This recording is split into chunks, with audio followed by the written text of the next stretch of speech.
Chaos and violence erupts at the Capitol building in Washington, D.C. during the joint session of Congress where they are reading the electoral votes into the record, the ones that have already been certified by the states. What happens? Trump supporters rush the barricades, storm the building, break windows out, and halt this session, which means that that whole ceremony was interrupted. Whereas Trump, nowhere to be found for hours.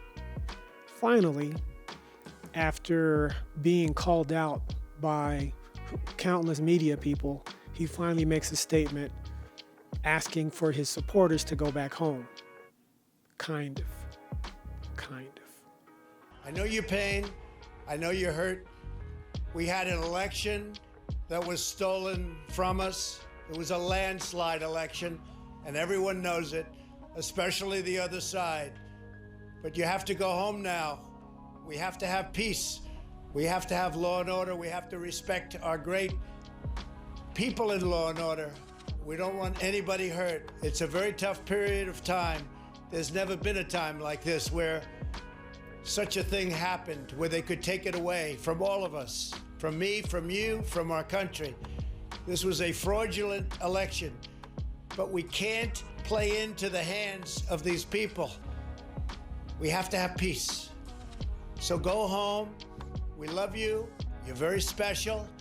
You've seen what happens. You see the way others are treated that are so bad and so evil. I know how you feel, but go home and go home in peace. That was a mixed message, if there ever was one. And if you recall, if you watched the previous video, 5 political terms that everyone should know, this falls squarely into sedition. On one hand, he's reaffirming the reason why they're there acting up in the first place. But then he slides in the requisite or mandatory request for them to go home. All the while still stating that they're justified in their reason for being there. Like, I understand, but you have to go home. They stole it, but you still have to go home. It's an illegitimate win. I understand why you're frustrated, but you still have to go home. I mean, seriously. The guy just cannot help himself. I mean, it's a fact, a sad truth. He's just too much of a narcissist with too big of an ego, and he's too much of a baby to accept responsibility for the things that he put into motion. So, in any case, this is just a quick video update to the last video, and let me know your thoughts. One particular thought I had was, just in looking at the protest and the way it went down, the patience that the police had with the protesters.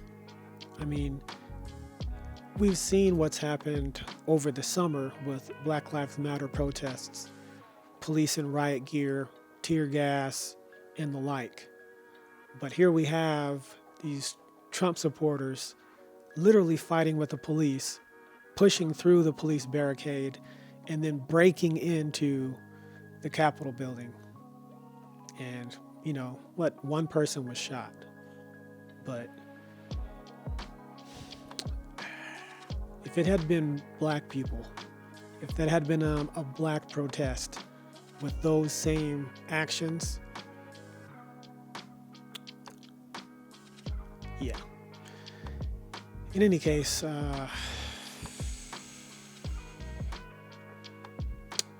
catch you in the next one. Thanks for watching.